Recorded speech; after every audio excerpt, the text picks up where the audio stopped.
On vous l'a annoncé, c'est probablement le plus beau match de cette journée numéro 10. En tout cas, c'est le match qu'on attend avec le plus d'impatience. Zulte Waregem contre le Standard de Liège. Oui, Zulte qui est toujours invaincu dans cette compétition. Seul petit point noir au tableau, c'est un petit match nul contre Waasland Beveren, mais sinon que des victoires. Du côté du Standard de Liège, c'est un peu plus compliqué. C'est des résultats, des bons résultats, des moins bons. Enfin, c'est pas forcément très constant. Après, voilà, sa place dans le top 8 est assurée à la fin de cette journée de compétition au vu des différents résultats. Donc il a un petit peu moins de pression, mais de manière générale, ce serait pas mal pour lui, comme fait marquant d'aller chercher cette première victoire face à Zulte. C'est vrai, tu l'as dit, on a eu un petit manque de constance du côté du Standard de Liège, mais une sacrée remontée quand même. Ouais. Il était, on peut le dire, milieu de classement, bas de classement général, et il a fait une remontée spectaculaire pour arriver à la 4e position à l'issue de la journée précédente, ce qui est une très très belle place pour le Standard pour l'instant. Surtout que ce n'est pas face à un adversaire anodin non plus qu'il a été chercher sa dernière victoire, 4-0 face à l'Antwerp, qui du coup en partie à cause de ça est maintenant exclu du top 8. Oui, c'est vrai. Donc c'est différents éléments à prendre en compte, et tu l'as dit par rapport à Zulte Waregem, mais très peu de choses à dire à part que son parcours est vraiment remarquable après sa victoire notamment contre Saint-Tron, et en plus avec la manière s'il vous plaît, 3-0 face à son dauphin, on peut le dire, c'est le concurrent principal, c'est le leader, et ça risque bien de le rester, sauf en cas de défaite face au Standard. Oui, c'est vrai qu'après, voilà, au vu de ce que nous montre depuis le début de la compétition Geoffrey du côté de Zulte, normalement, il devrait pouvoir faire un bon résultat contre le Standard de Liège, même si on sait qu'avec le Standard, tout peut arriver dans les deux sens, donc ça peut être un match surprenant. Ouais, il a un match de sécurité, Geoffrey Mécou, c'est-à-dire que même s'il arrivait à perdre cette confrontation, il serait toujours premier, mais ça veut dire qu'il se fait rattraper par extension par Saint-Tron. Par contre, s'il arrive encore à gagner, il prend non seulement un avantage sur Saint-Tron, mais également sur ses concurrents directs qui sont derrière, vu que le Standard de Liège, qui est à 18 points, ne prendrait pas de points. Par extension, et il ne resterait que Charleroi qui pourrait encore essayer de recoller en cas de victoire à 22 points, et dans ce cas là ça ferait 25, 24, 22, et il aurait toujours 3 points d'avance malgré tout sur Charleroi. Ouais, je pense que du côté de Geoffrey, maintenant, au vu de sa position, je pense que voilà, son top 8 est quasi assuré, de manière générale. C'est plus viser une bonne place, enfin pour le moment il est premier, mais s'il peut rester premier, il aura certainement un net avantage pour la deuxième phase de cette compétition. En tout cas, en cas de victoire, il est assuré de garder cette sécurité, d'avoir minimum 6 points d'avance sur Charleroi. En cas de défaite, il restera premier, mais aura plus de danger. Voici pour le petit résumé. Et puis, face à lui, Shadow, comme je vous l'ai dit, on l'a, je trouve, bien expliqué, et ça me fait plaisir. Eh bien, le match se lance très très vite, on sent que les deux joueurs sont motivés, les changements tactiques ont été faits de manière très très mécanique, on a déjà prévu ce qu'on allait faire contre l'un et l'autre, il n'y a pas eu de réflexion, on va directement dans le tas, et ça risque d'être un match très très intéressant. Oui. Et t'as un petit pronostic d'ailleurs pour ce match, toi, ou pas? Eh bien, c'est compliqué. C'est vraiment compliqué comme pronostic ici. Ça dépend ça dépend du jour de Standard de Liège. Là, on a parlé de son inconstance. Il est capable d'aller le chercher.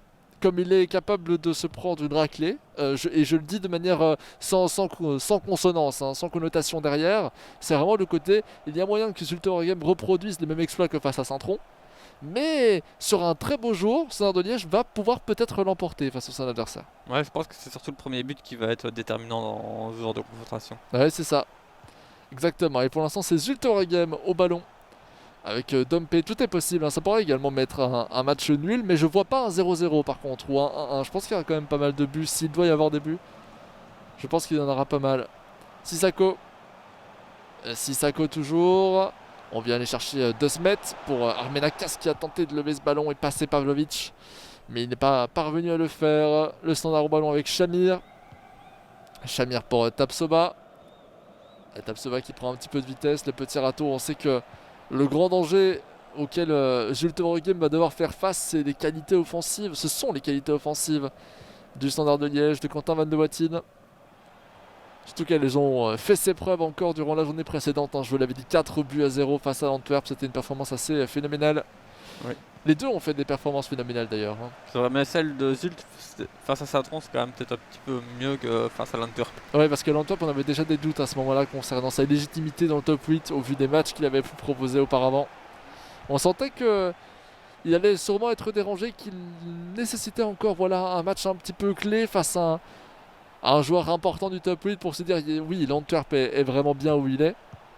Et on a vu que finalement ça s'est répercuté un petit peu contre lui. Jans avec Shamir, Jans de nouveau, On se permet de faire ce genre d'analyse évidemment pour l'instant parce que ce match est dans son rôle d'observation, très clairement. On prend son temps, y compris du côté du Standard, avec Tapsoba. Attention justement pour me faire les bons tirs. Le tir, pas mal tenté du tout. Premier arrêt de Boston. Il y a pas mal d'espace, même défensivement. Oula, Défensivement, j'ai été surpris quand même du laxisme des Zult. J'ai été surpris aussi. Et là, je voulais te laisser terminer ton analyse. J'ai vu cette passe qui, pour moi, sortait et au final était réellement une passe avec un tir et une reprise de volée assez intéressante. Ça ne rentrera pas finalement. Raskin pour Balikwisha. Avec éventuellement une profondeur qui peut être proposée. Non, on va rester vers Obiulare en retrait maintenant avec Raskin. Et Shamir. La profondeur, attention! Et Boston va reprendre ce ballon. Toujours 0-0, 21e minute de jeu. Un match pour l'instant, on peut le dire, relativement équilibré. Oui, relativement équilibré, même si on a l'impression que le Standard essaye de pousser un peu plus. Il se crée des mini-occasions en plus. Mais bon, de manière générale, Zult reste fort défensivement et il n'a pas forcément été hyper inquiété non plus. Oui, la seule vraie occasion franche est effectivement liégeoise, mais la possession reste du côté de Zult. Est-ce qu'on va réussir à en profiter justement de cette possession? Avec maintenant Sissako. Dompe sur les droites, pressé par Siquet, qui va d'ailleurs récupérer ce ballon à Raskin, Oulare et Balikwisha, justement à l'origine de cette première occasion franche.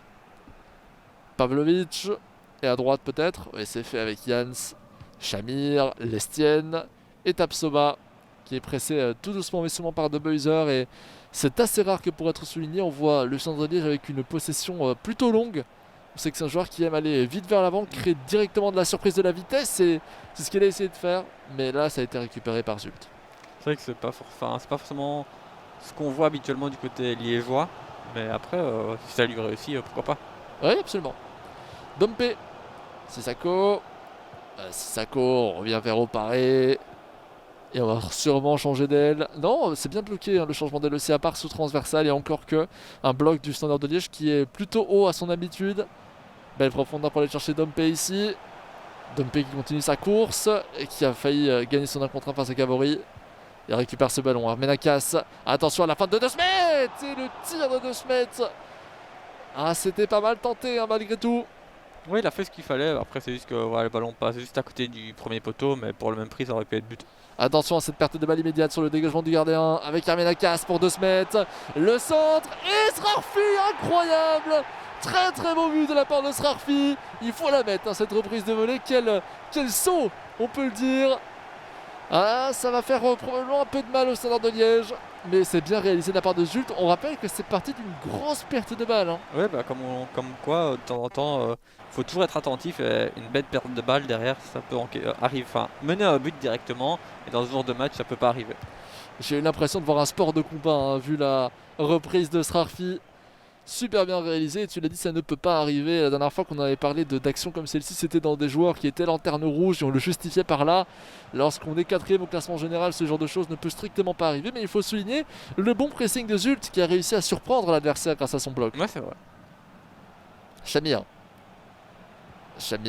on va aller chercher Raskin pour Oulare. Oulare toujours, avec Balikwisha peut-être, Balikwisha toujours. Il tente de prendre de la vitesse et passer Kenorios grâce à un grand pont. Il n'y arrivera pas finalement au paré, en retrait. À gauche peut-être. Oh attention, et c'est la même, exactement la même Balikwisha qui... Oh, un peu chanceux par contre ce but. Oh là là. Ah là on aura vu quand même un peu mieux du côté du Zult Game pour le but sur contre, ou en tout cas le but sur perte de balle. Parce que le râteau de Balikwisha à l'origine de cette action était quand même très brouillon. Ouais, c'est ça, en fait, c'est vraiment un manque de chance du côté de Zult, parce que pour le même prix, il aurait pu justement récupérer le ballon. Après, voilà, ça fait partie du FIFA, ça fait partie du foot de manière générale, ça peut arriver. Sur le premier but, l'ouverture du score, c'était aussi une erreur. Donc voilà, au final, 1-1, c'est pas un score non plus illogique. Oui, tout à fait. Et puis il y a eu une occasion franche du côté du Standard avant. On sentait quand même assez dominant sur le début de la première mi-temps. Donc au final, ça revient un petit peu, ça remet le compteur à 0. Néanmoins, il faut souligner qu'on a eu plus de chance encore du côté du Standard. Et du côté du Standard, il y a cru jusqu'au bout aussi, c'est ça qui est bien. Bien sûr. On a vu le tacle d'ailleurs, je pense, je sais pas quel joueur avait taclé, je pense que c'est peut-être Boston. Mais j'ai une hésitation malgré tout. Ce tacle du côté du Zulterium. Dompe est arrêté par finalement Siquet, qui vient dégager ce ballon en touche et signaler la fin de cette première mi-temps. Bon, résumé des comptes, on l'a dit, hein, Xavier. On pense que c'est un match plutôt équilibré, plutôt serré. Ça s'est joué sur des erreurs des deux côtés, des erreurs qui ne devraient pas arriver des deux côtés. Donc on se fait un petit peu peur. C'est vrai qu'on se fait un petit peu peur, mais voilà, après ils ont maintenant les deux joueurs ont 45 minutes vraiment pour faire la différence, que c'est 1-1 à la mi-temps. Donc voilà, si le Standard veut remonter au classement, et si Zult veut garder sa petite marche d'erreur en tête du classement, ils doivent faire la différence. Ouais, tout à fait. Absolument, absolument. On va voir ce que la suite de ce match va nous proposer. Alors je pense que c'est Kenny Urgios qui a réalisé ce tacle au vu de la position. J'ai confondu avec le gardien de but de Zulte Waregem. C'est pas l'équipe que je connais la mieux, et pourtant je devrais la connaître vu les qualités de son joueur e-sportif actuellement. Oui, c'est vrai. Très bien vu de la part de Geoffrey Mécou depuis le début. Et on relance ce match. 1-1 entre Zult et les Standards de Liège. Et c'est Lestienne qui vient, joli passement de jambe pour aller chercher Shamir et peut-être changer d'aile maintenant. Non, on revient sur les droites avec Jans. Pavlovic, Shamir, Lestienne. Et on fait tranquillement tourner. Non, ça va être récupéré finalement par De Smet. Le Standard de Liège qui aura sûrement évidemment à cœur d'aller chercher cette victoire contre Zult parce que ça ferait vraiment le moment fort, le temps fort important. Oui, puis ça serait le premier joueur à réussir à battre Zult. Et oui, et même s'il arriverait à aller prendre le nul, ce serait déjà une très belle performance face au premier du classement. Oui. Estienne, Shamir, on va chercher Raskin, à gauche peut-être, je pense que c'est Oulari qui est disponible, c'est fait. Tapsoba, avec Balikusha encore qui est, pas pressé, mais en tout cas qui voit des angles fermés un peu de tous les côtés. Lestienne peut-être, attention, et non. Kenorgios va reprendre ce ballon finalement. Sec pour Sissako. 53e minute de jeu. On est un peu sur le deuxième round d'observation en réalité. Lorsqu'on fait parfois un auto-changement, peut-être pas tactique finalement, mais simplement au niveau du mental, on se repose un peu. Ouais, en fait, les deux joueurs veulent vraiment ne pas faire d'erreur et ne pas encaisser. Et donc, à partir de ce moment-là, on voit des petites phases où ils s'observent un petit peu plus. Ça pourrait être un bon résultat pour le Standard d'aller chercher le nul face à Zult. Tout à fait. Zulte Game aussi pourrait se dire que voilà, c'est un match qui est compliqué, très piège. On sait que le Standard de Liège a cette faculté justement de piéger sa route et de proposer des buts d'un certain réalisme. Donc ça peut être un bon résultat pour les deux joueurs. Non, puis il faut pas oublier non plus, Fado, ok, il était du côté de Moucron auparavant, mais il y a 2 ans, c'était le champion de Belgique. Et oui, ce n'est pas rien. Et d'ailleurs, à cette époque, on avait vu justement, on l'avait vu qu'il était très très fort. On avait également Blake Revenge en demi-finale de cette compétition. Sissako pour reparer. Sissako. D'ailleurs, je me souviens, pour la petite histoire, la finale de cette première édition, pour ceux qui ne l'avaient pas suivi, s'est déroulée entre Anderlecht et les Standards de Liège, un véritable classico. Entre Anderlecht et Moucron. Ah oui, Anderlecht et Moucron, oui, à l'époque. Oui, tout à fait, my bad. En tout cas, c'est les deux joueurs qui représentent actuellement Anderlecht et les Standards de Liège. Et en ce sens, dans ma tête, ça restera un classico. Raskin. D'ailleurs, c'est après cette victoire qu'il a quitté Moucron pour aller au Standard de Liège qu'il a été remplacé par Rego, qui depuis a fait une très belle performance. Moucron, véritable cité, on peut le dire, de l'e-sport sur FIFA grâce à ses performances en championnat de Belgique, parce que après avoir assuré la place de champion de Belgique la première année, eh bien ils ont réussi la deuxième l'année précédente à aller chercher le titre de vice-champion de Belgique avec Rego. Finira peut-être 3ème cette année. Si on continue dans ce sens, effectivement, ça me paraît tout à fait possible. Le double contact. Et évidemment, je remercierai jamais assez Xavier d'être là en tant qu'analyste pour corriger ces petits oublis. Ça fait aussi partie des aléas. Oparé, Kenorgios avec De Voiser et en fait tourner du côté de Zult. Je me permets également évidemment toujours ces petites analyses et ces petits flashbacks parce que le match est en train de se ralentir très fortement durant ces 10 dernières minutes de jeu qu'on a pu commenter là à l'instant. Il reste plus que 20 minutes, donc si les deux joueurs veulent faire la différence, il faut plus trop traîner. Sissako avec Armenakas. De Smet en retrait vers Sec pour lancer De Smet. Srarfi. On revient en retrait maintenant avec Sec de nouveau et dans l'axe avec Sissako pour Dompe. On fait vraiment tourner de manière très très tranquille. Srarfi et De Smet. qui se fait bien couvrir par Pavlovic, quoique Pavlovic qui laisse une erreur passer, la passe de 2 mètres qui est contrée une nouvelle fois par Pavlovic, frappe vers Armenakas peut-être, Armenakas toujours, et non, Pavlovic va encore une fois récupérer ce ballon, décidément il aurait été sur toute l'action défensive. 2 mètres, Jules qui a récupéré très rapidement ce ballon après ce dégagement un petit peu raté, sûrement un peu précipité vu le danger qui était opposé au rectangle. Ouais, Zult qui met un peu plus la pression sur le rectangle adverse. Je ne sais pas ce qui vient de se passer, mais c'est un avantage de Zult. Sec, Armenakas pour Dompe. Les angles se referment. Le pressing remonte tout doucement et ça va profiter au Standard. Ça se sentait qu'il commençait à reprendre la main. Tapsova, Shamir à gauche. Attention à Oulare qui part sur une course. On va pas la donner avec Raskin. On va revenir dans l'axe avec Balikwisha qui va chercher cette fois-ci Oulare dans un second temps. La profondeur elle est inaccessible malheureusement. Il est obligé de revenir en retrait vers Tapsova. Attention à la position d'enjeu peut-être pour Oulare. Oui, il sera en position d'enjeu. Un but à 1,80e, Xavier. Ouais, c'est vrai qu'ici, s'il n'était pas hors jeu, c'était un but offert. Offert, la ligne défensive était largement en retard. Mais c'est peut-être d'ailleurs pour ça que la ligne défensive était largement en retard. Et on voit le Standard qui joue fort offensif. Hein. Il a préparé son 4-2-4 ou son 4-2-2-2, 4-2-2-2 pardon, au cas où. Et bon, peut-être qu'il va le sortir hein, pour faire la différence dans la 10 dernières minutes. Absolument. Que peut-être que pour lui, un point, même si c'est contre le leader, peut-être que pour lui, c'est pas suffisant. Disons que des deux côtés, on a cet aspect compétiteur. Des deux côtés, on vise la victoire, on vise la première place tout court. Hein. On ne vise pas simplement le top 8, ça c'est une certitude. Donc des deux côtés, évidemment, on a cette envie d'aller chercher constamment les victoires. C'est pas pour rien que Shadow n'a encore aucun match nul dans cette compétition. Ouais, c'est vrai. Il est en 6-0-3, 6 victoires, 0 nul, 3 défaites. Avec, je vous l'avais dit, la meilleure attaque du championnat qui pourrait changer de place avec justement le fait que bien Saint-Tron a été chercher une petite victoire. 3 buts à 1 face à l'Antwerp. Il a donc marqué 3 buts, il était à 25 buts marqués, Standard à 26. Grâce à ces 3 buts, il est temporairement Saint-Tron le meilleur buteur de ce championnat. Mais il faudra encore voir la fin de ce match car si Shadow marque, eh bien, il reviendrait à égalité. Tu penses qu'un des deux joueurs peut faire la différence ? Oui, je pense bien. Je pense bien surtout avec les petits changements tactiques que chaque joueur aura pu faire, la montée de joueurs frais. On sait que le Standard notamment aime bien jouer sur ces joueurs frais pour créer de la profondeur en fin de match. On l'a vu contre le Club de Bruges, où il avait presque été volé. Hein. On parlait de est-ce que c'est un match volé ou non après la grande performance du Club de Bruges qui avait mené malgré tout à la victoire du Standard 4-3. Attention, avec Dompe. Dompe qui prend de la vitesse. On va chercher l'axe avec Sissako. Sec toujours, Armenakas, pas mal.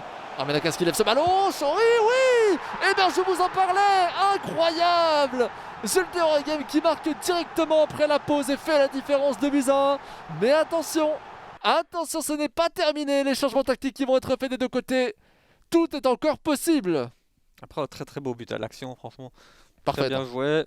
Même lors du contrôle, on voit qu'il pourrait perdre le ballon, il arrive à le conserver et puis après il enchaîne avec une reprise de volée. Franchement, je trouve que c'est une action bien construite et bien amenée du côté du Zulte.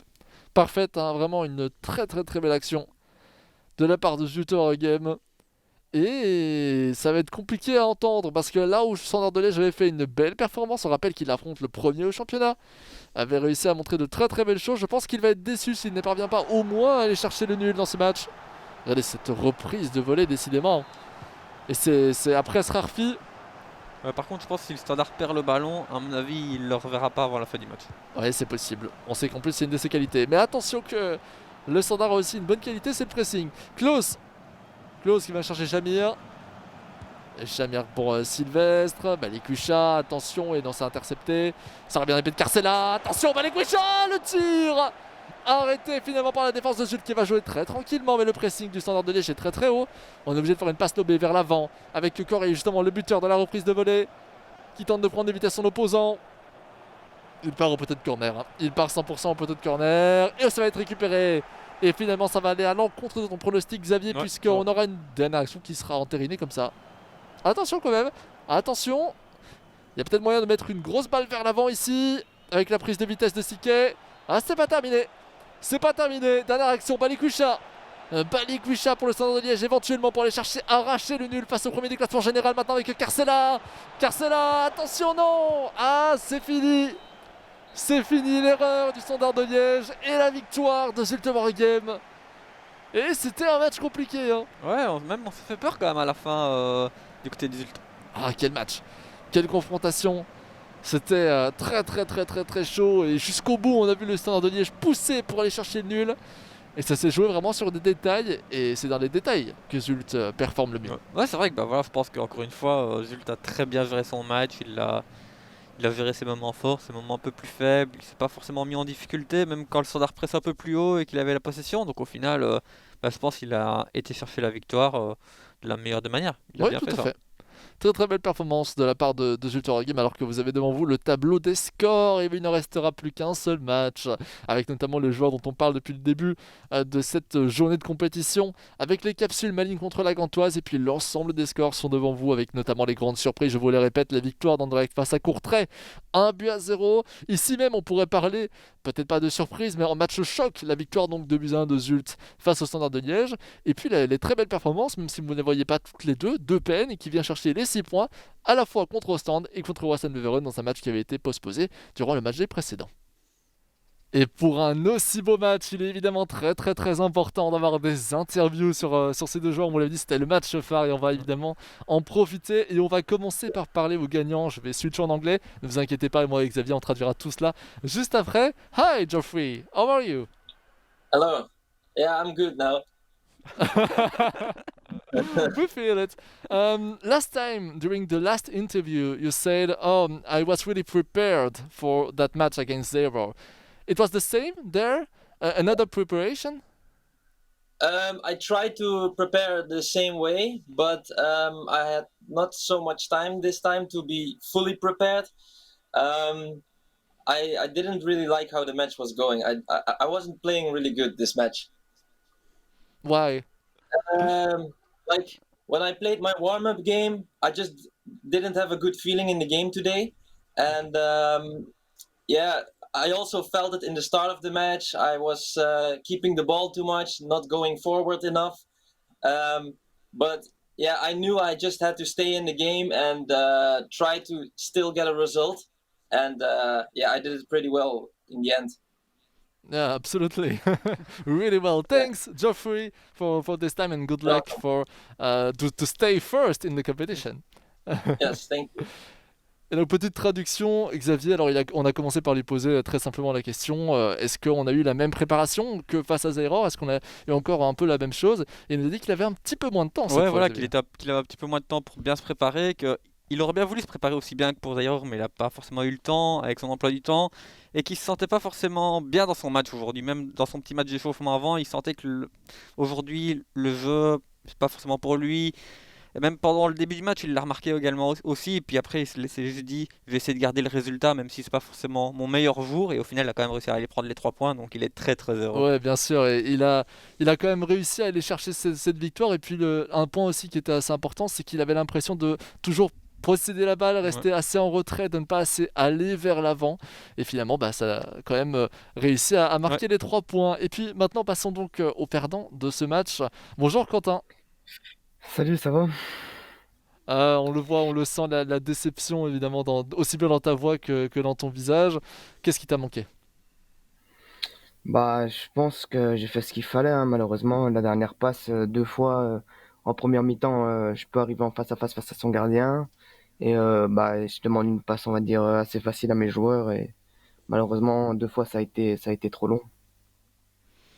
Est-ce que tu penses que tu vas réussir à aller rebondir? Est-ce que tu vises simplement le top 8 ou même aller encore plus haut quand même malgré tout et revenir même jusque Zulte Waregem?